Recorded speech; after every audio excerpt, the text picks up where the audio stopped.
Greetings, Inquisitor. Glad you found this holocron. Today we're going to talk about the road ahead and whether or not it's the end of the road, a reason for panic, or whether or not the things that they're doing actually make some kind of sense to keep the road ahead a long road ahead where they can continue to make the game in the right way. To analyze that, we need to do some math.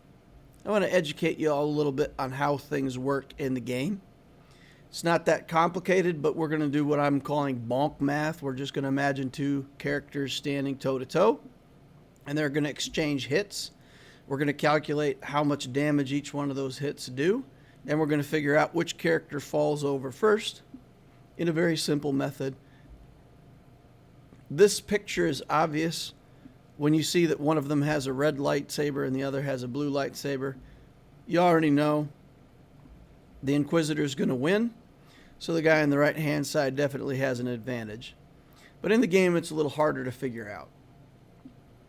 So here's the very simplest of math.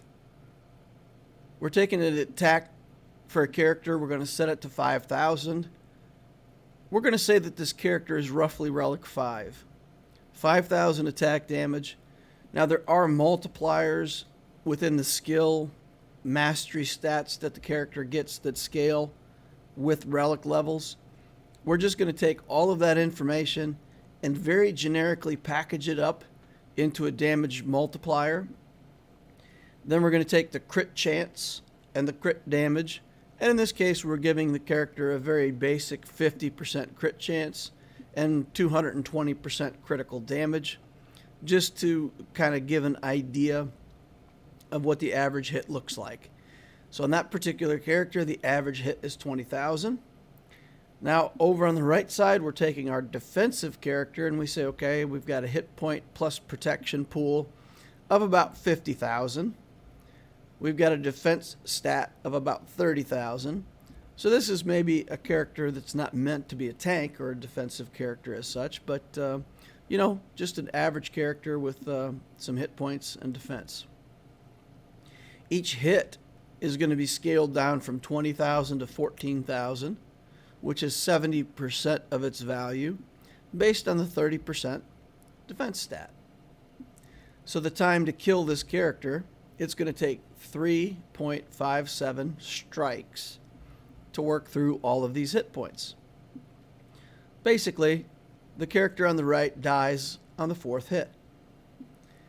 If we take that attack stat and we increase it to 6,000, let's say we've used offense mods or in some way increased the character's viability with 20% additional offense. Now you can see that the average hit goes up to 24,000 and the time to death goes down to 2.98. So now we can kill the defensive character in 3 strikes pretty cleanly. In the last one, we're going to take that 5,000 damage and we're just going to increase the critical chance to 100%.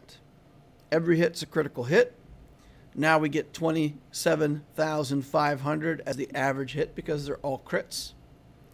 And now it only takes 2.6 strikes. So it still takes the third strike to kill the character. But you get an idea how these offensive stats are escalating and decreasing the amount of time that it takes to win the fight. So here we've done a series. And on the left, we're going to take our offensive character from Relic 5 through 6, 7, 8, and 9 by increasing the base attack from 5,000, 5,500, 6,200, 6,800, and then up to 7,500. And this is a reasonable representation of how attack scales with relic level. Damage, we're going to do the same thing. The multipliers are going to go up because something in the mastery skills goes up. Maybe the critical damage percent goes up. Maybe there's some armor penetration. We don't want to talk about all these crazy stats. So we're just saying, in general, the attack's multiplier is also going to go up based on relic level. So you see the average hit will scale from 20,000 at Relic 5 to the point where at Relic 9, you're hitting for more than twice as much damage as you were at Relic 5, about 2.5 times the damage. The character on the right we've kept at the same level. He's Relic 5 the whole time. And you can see that it's increasingly easier and easier and easier to beat this character, to the point where we take him down in 1.5 hits and, say good game. Now let's take a look at it if we scale them together. So now on the right hand side, we're also scaling our defensive character, and we're increasing his hit points and we're increasing his defense. And again, in a way that's representative with some kind of character that's being reliced up who's not necessarily a tank and has sort of a median defense skill. The hit point pool goes up significantly with every level. The defense goes up quite a bit. We know that armor defense scales quite rapidly at relic levels, so we're continuing that through relic 9. If you look at time to death, the numbers change a little bit, but basically as the offensive character scales, so does the defensive character, and it pretty much somewhere between 3 and 4 hits. That's where the character gets taken out with the 4th hit. But it stays roughly equal as we bring both characters up to level. In the next example, we're going to have the character on the left held steady at Relic 5, so the numbers on the offense are going to stay the same. And we're going to level up the tank on the right-hand side, and we're going to take his relics up exactly according to the previous chart. And you can see it gets increasingly more and more difficult. And just like the offensive character took half as many strikes to kill the defensive character, so you can see that when we scale the defensive character, it takes twice as many strikes to kill him. So the math is all working as intended, right? These are nothing that we've talked about so far should seem like a surprise to anyone. This is simplistic, and it's the way that defense plus health and protection work together to protect your character.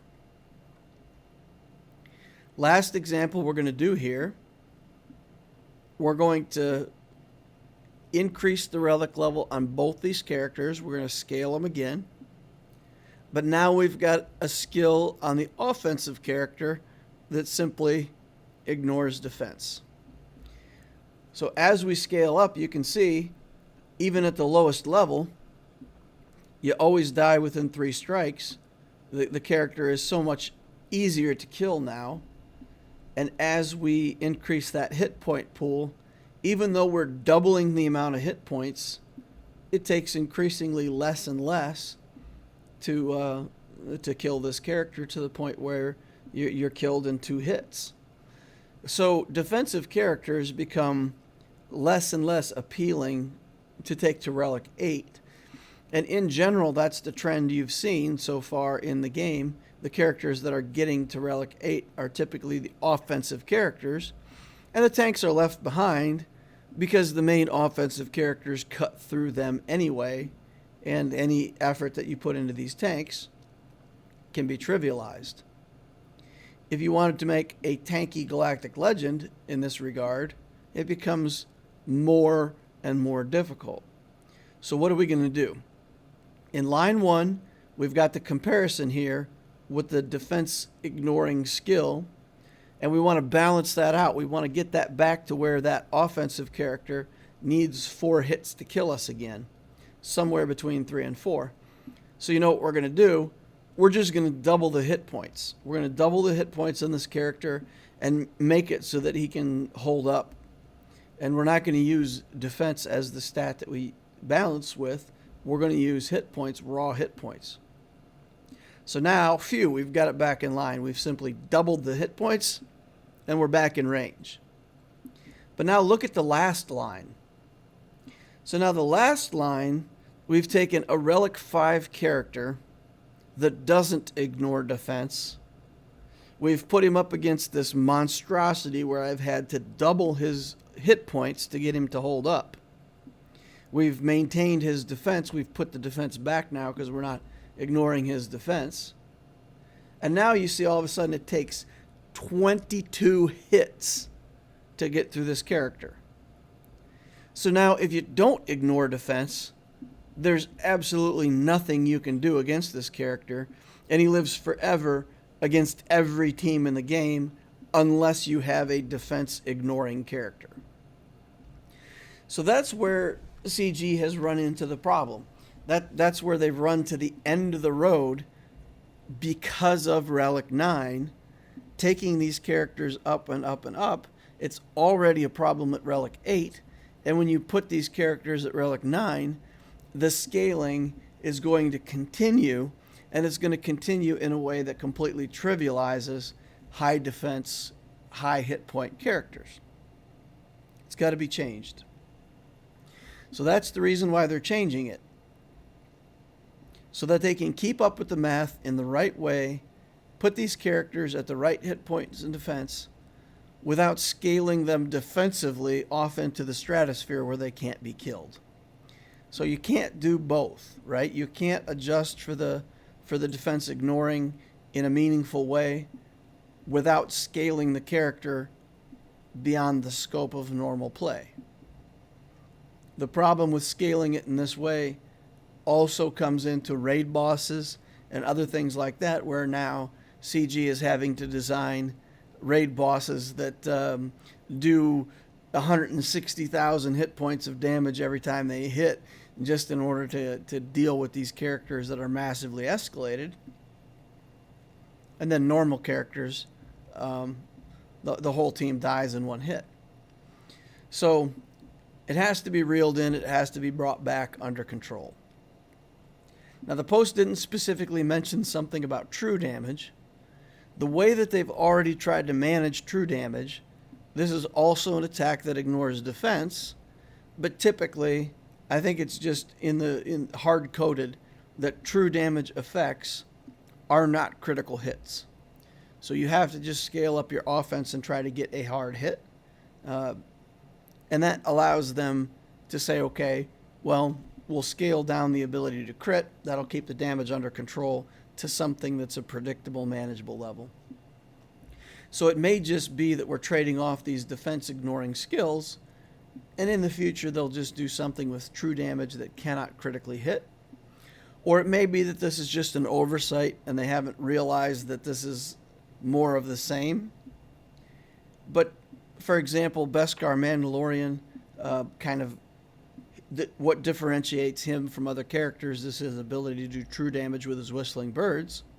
So maybe this brings him back into relevance, or maybe they also have to deal with that as well. We'll see. A lot of people have said already, I don't like this. A lot of negative comments. I just want to point out that change is always occurring. At some point, they said they were going to stop making Twinkies. And some people were mad. They liked Twinkies. They were very upset that the product was no longer going to be made. You know, in 1919, they put prohibition into place, and people didn't like it. There was an outcry. And that went on for years, but after a while, the government finally figured out we're not going to be able to control this. This is not something we're able to control. It's not something we want to control. And prohibition was lifted. It took some time, but it was lifted. Okay, so changed and then changed back again. In 1920, the U.S. allowed women to vote, and there were people at that time that were outraged. You know, why should women be allowed to vote? Yeah, we think of it now. We look back over our shoulder and we go, how could we be so dumb? How could we say, you know, women don't deserve to vote? That's ridiculous. It's crazy. It's a crazy thing. But back in 1920, there were people that were strongly opposed to it. And like a lot of change, I think this is similar. You know, you can be certain that there's going to be change. And the makers of our game, oops, I misspelled makers.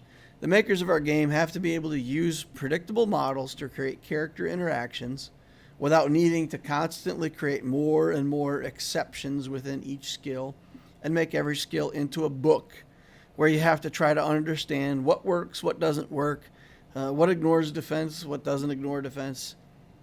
So they want to make it so that the Galactic Legend tag means something, and that there's some skills that just simply don't work against raid bosses and Galactic Legends. And when they create future Galactic Legends, then they don't have to worry. They don't have to recode skills.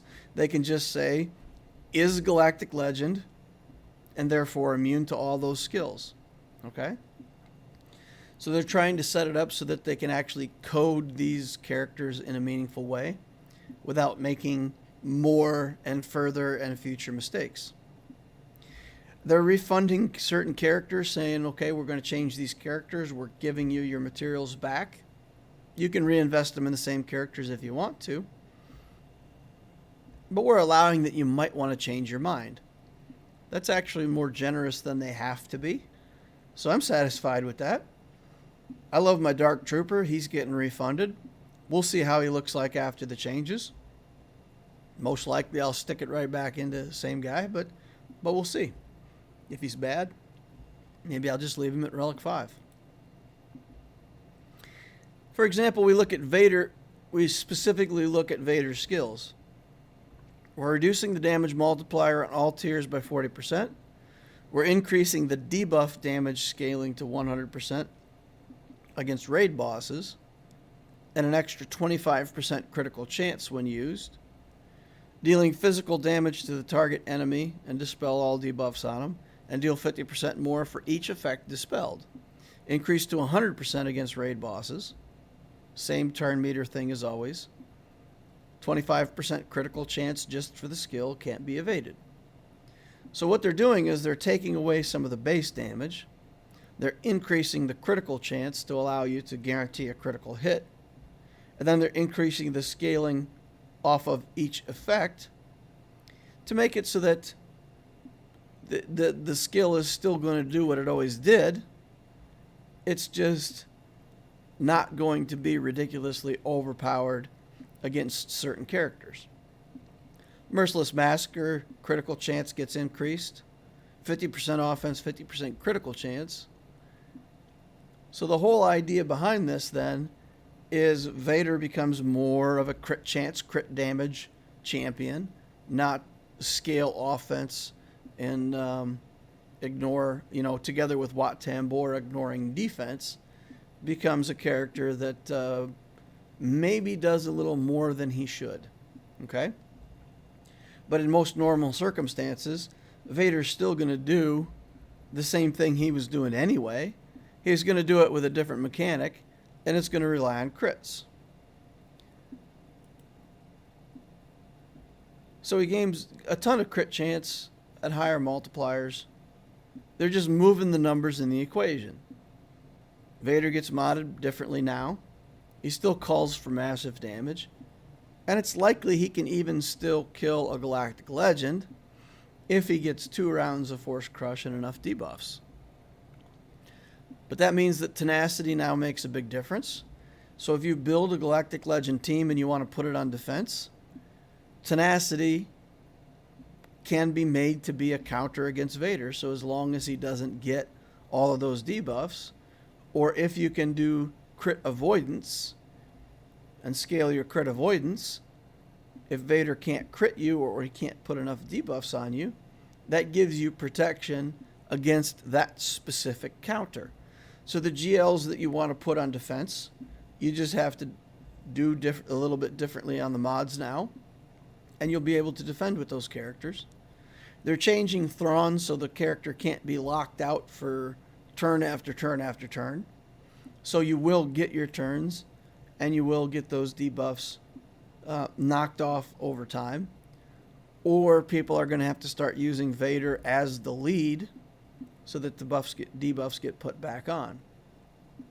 It changes things, right? It changes the way we need to play these counters. It doesn't mean that the counter will no longer work. It just means you have to play it differently. Thrawn will probably have to fracture a tank or some other character that you want to keep out of the way. And you do have to do a little bit of work and get lucky to kill that Galactic Legend. Or maybe you just can't kill it in the first turn. Maybe you have to build a team that holds up for a couple turns before you can make the kill. I think we will still be able to make teams to counter Galactic Legends. It'll just be different, take better modding, and maybe take more characters that you go all the way to Relic 9 in order to counter a Relic 7 galactic legend, for example. We'll have to see. So what's the upshot? Vader, Luke, General Skywalker, the new Maul, probably Commander Ahsoka Tano. These characters are meant to do really a lot of damage against non-galactic legend teams. They're still going to do that. They're going to potentially do it in a little bit different way. But they didn't get nerfed to the point where the characters aren't usable. Just the wording got changed.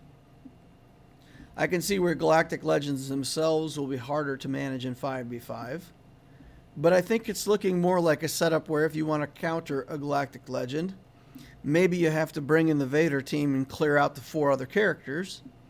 And then you bring in a separate team with enough damage to clean up the galactic legend.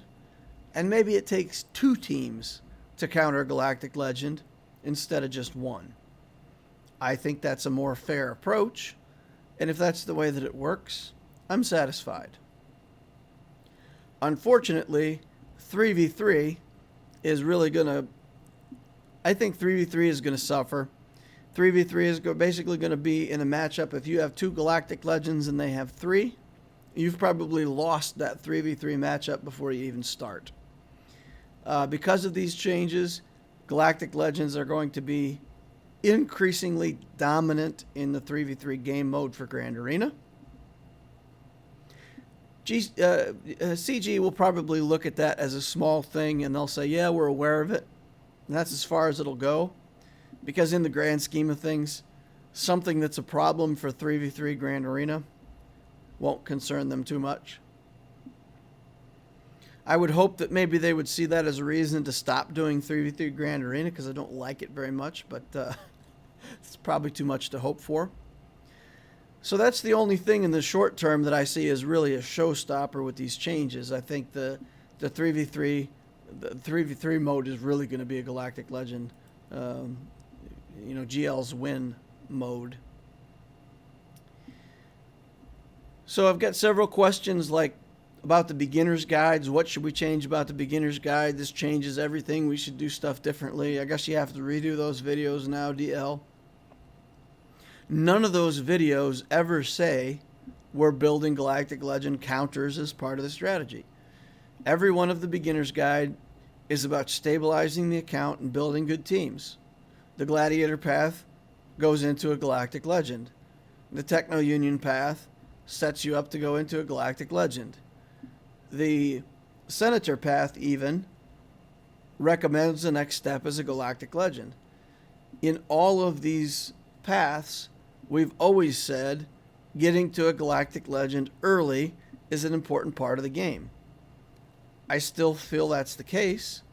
I still feel like the beginner's guides all work toward a GL, and I don't think this update changes anything in terms of what characters are good and bad and efficient and whether or not we should build some things or other things.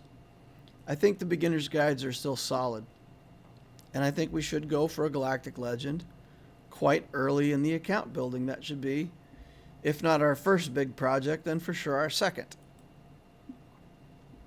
So, I have to farm a Galactic Legend. Yes, I think you have to farm a Galactic Legend. The Galactic Legends are the top end of this game, and I've said for a long time, if you want to finish Conquest, if you want to do the very best you can in some of these other game modes, that gets unlocked with a Galactic Legend, and I've been promoting this and pushing it all along. Some people say they don't want to farm a Galactic Legend, but it's not that bad. The Galactic Legends are not bad to farm. Well, how many do I have to farm? So if we look at the breakdowns, how much galactic power it actually takes to build a Galactic Legend, I would say by the time you're in Division 8, which is between 2.3 and 3.1 million galactic power, you're going to be seeing a lot of people having a Galactic Legend. So if you've built your account up already to 2 million galactic power, and you're not on your way to a Galactic Legend, you need to get real busy working on that Galactic Legend. By Division 5, somewhere between 4.5 and 5, you should have your second. It is possible to have 3 Galactic Legends at 3 million galactic power. You can do that. If you purchase the Radis and you purchase the Finalizer and you don't actually build the fleets, you can get about 1 million galactic power per galactic legend that you build. Most people are not going to do that. I'm not making this list for, some min-maxer who's trying to get the most galactic legends at the lowest galactic power. I'm saying reasonably for a normal account by Division 5, a lot of people are going to have 2 galactic legends. By Division 3, you're going to see a lot of people with 3 galactic legends. And it goes up from there. By the time you get in Division 2 and 1, if you don't have 4 or 5 galactic legends, people are probably making fun of you anyway. But that's 7 million galactic power, so we're not going to talk about that in this video. It's going to have a huge impact on galactic war. If you can only beat galactic legends with other galactic legends, one team puts down a lot of galactic legends. What do? Put down 18 and save 18 and hope that it's roughly the same on the other side? Do you put all 36 galactic legends on and just pray that there's one zone that you can break through? So galactic legend management in territory war becomes much more of a problem. I see I put galactic war up here. I should have wrote territory war. Mistake on my part. But yeah, so the territory war event is going to become galactic management event, galactic legend management event. And that chart above is also going to start to beat the guild's expectations. When you're in a good guild, you're going to be expected to have 2 galactic legends by the time you're at 5 million galactic power. I think that's going to probably be a pretty normal thing in the future. Yep, I've had a few of these comments already. This is too much, I quit. I'm taking a break from the game. My comment is, quit your whining and get to work. Building a galactic legend is fun. I'm building Sith Eternal on my Loquitur account. I've got the troopers. I smash people with the troopers. We're coming up behind that with a Sith team. We're soloing stuff with Dooku. We're killing things with this red trooper, even though he's not even in the build. Why would anybody think it's not fun to build a galactic legend? Yeah, right at the end, you got to build those 2 or 3 characters that are complete dud. But there's plenty of fun teams and good characters that you build along the way to a galactic legend. Quit your whining and build your galactic legend. It's not a big deal. It's not a reason to quit this game. It's a reason to focus and do what you should have been doing up to this point anyway. I've had this comment, I'm going for gas. I'm about to get gas and now he sucks. I'm going to quit. Suck it up, Cupcake. Gas didn't get worse. He got better. Read the kit. Understand the changes. He got better. His protection recovery got better. His stand-up mechanic got better. He's not worse. He's better. He's better than he's ever been. And he's still going to do ridiculous amounts of damage. And also, if you ever want Lord Vader, you're going to have to get gas. Quit complaining about getting gas. You're getting one of the best characters in the game, and he's getting better. He's not getting better at killing galactic legends, but he's getting better in almost every other regard. All right. Kenobi is broken. I'm locked out of Squad Arena. I'll never win Squad Arena again. Kenobi's broken. They won't fix him. I'm done. They said they're aware of some of the issues with Kenobi, and they're waiting to see. Well, what do you think they're waiting to see? They're waiting to see these changes, how this round of changes affects Kenobi and his ability to win and get countered. And then based on what they see from this, they'll make adjustments to Kenobi. People said the same thing about Malak back in, a year and a half ago. Nobody could beat Malak. And Malak became a two-team thing, right? You'd take in one team, you'd kill off Darth Revan, Bastila Sha, and all the other guys. Then you'd bring in the Triumvirate and use Nihilus to annihilate Malak and finish the job. It's very hard to beat Malak with any single team unless you also had a Malak. And people quit over that. And now we look back at that and go, Malak? Who's Malak? He's a good character, right? But he's been thrust so far back in terms of his striking awe into the hearts of the people, because Galactic Legends came along, other characters came along, and Malak was not the boss of the arena anymore. And that'll happen also with Kenobi. In summary, change is inevitable. Whether we believe it or not, they're actually trying to make the game better. They're trying to make the game more predictable. These changes are so that they can continue to create content for us without making it so that you have to read a handbook for one character. There's a new capital ship. That was also announced as part of the journey, the road ahead. You're going to need a bunch of relic characters to see it in the journey guide. Darth Vader, Relic 7, no problem there. Admiral Piet, Relic 8, fine. We like Piet anyway. No issues taking him to Relic 8. Boba Fett, Relic 8. Boba Fett does tons of damage. I don't mind relicking him. TIE Fighter Pilot, Relic 5. Not so good. Bosk, Relic 5. You should probably have a Relic Bosk anyway. IG-88 Relic 5 is not exciting, but IG-88 does surprising amounts of damage in certain droid teams. So maybe we see the resurgence of, the droid kill teams and stuff like that if people have to relic some IG-88. Who knows? And then Dengar to Relic 5. Dengar's kind of a mediocre character. He's pretty annoying, but probably not a character that you want to take to Relic 5. For ships, you need the Razor Crest, Slave 1, IG-2000, Houndstooth. That makes sense. Those are the bounty hunter ships, and this is supposed to be a capital ship that focuses on bounty hunters. Then you have the TIE Advance, the TIE Bomber, and the Imperial TIE Fighter, all of which aren't bad requirements. TIE Advance, most people have it 7 stars anyway. TIE Bomber, good ship. Imperial TIE Fighter, not a great ship. It doesn't say it has to be functional. You can take it to 7 stars. The pilot's going to be Relic 5. That thing hits like a freight train. If anybody has ever faced just the old basic Imperial TIE Fighter with a Relic level TIE pilot, that ship hits hard. So all of a sudden I'm not sad about the TIE pilot either, right? Out of these whole list of requirements, I see nothing that's bad. Got to relic a few characters that I probably wouldn't prefer to relic, but none of this seems bad. I'm going to finish Rey on my main account, and I'm going to go straight for this ship. If it's out in the game by the time I finish Rey, I'm going to get it. I think this is probably going to be the next level in fleet. This is probably going to be the galactic legend of ships. I think maybe this will even go past the point of the Malevolence and the Negotiator. And I'm a mark for fleet stuff. I want it. I'm going to go for it. I think it's cool. I'm glad they're bringing another capital ship. I'm glad it will be something that makes use of the Razor Crest.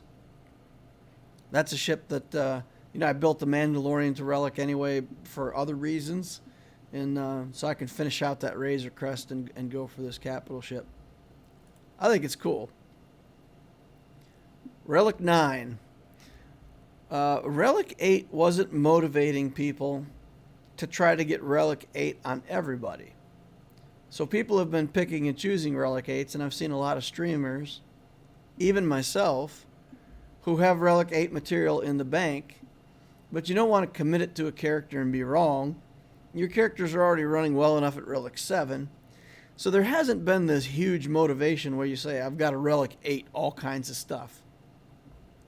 But with Relic 9 in the game, that gets extended, and now there's going to be a lot more characters that you say, okay, in order to stay relevant, I can't be at Relic 7.